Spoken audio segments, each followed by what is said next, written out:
Hello friends, welcome to Learners Forum. Solve a minute சீரீஸ்ல இன்னைக்கு நம்ம DFCCIL 2016 question paperல இருக்க ஒரு question சால்வ் பண்ணலாம். So question என்ன அப்படின்னா which of the following is associated with unit ramp function? So இதுக்கான ஆப்ஷன்ஸ்ல நமக்கு stationary error coefficient, velocity, position and acceleration அப்படின்னு கொடுத்திருக்காங்க. ஸோ எப்பவுமே நமக்கு ramp function R of t அப்படின்ட்டு இருக்கும்போது இதுக்கு associated ஆன steady state error value நமக்கு எப்படி கிடைக்கும் அப்படின்னா 1/kv அப்படின்னு ஸ்டெடி ஸ்டேட் எரர் வேல்யூ கிடைக்கும் டிஃப்ரெண்ட் டைப்ஸில். ஸோ இந்த கேவி அப்படிங்கிறது வந்து வெலாசிட்டி எரர் கோஎஃபிஷியன்ட் தான். ஸோ கொடுத்துருக்க ஆப்ஷனையும் இதையும் கம்பேர் பண்ணி பார்த்தோம் அப்படின்னா செகண்ட் ஆப்ஷனில் தான் நமக்கு வெலாசிட்டி எரர் கோஎஃபிஷியன்ட் இருக்கு.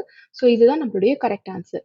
ஸோ எப்பெல்லாம் நமக்கு இன்புட் வந்து ரேம்ப் ஃபங்க்ஷனாக இருக்கோ அப்போ கிடைக்கிற எரர் கான்ஸ்டன்ட் வந்து நமக்கு வெலாசிட்டி எரர் கோஎஃபிஷியன்ட்டாக தான் கிடைக்கும்.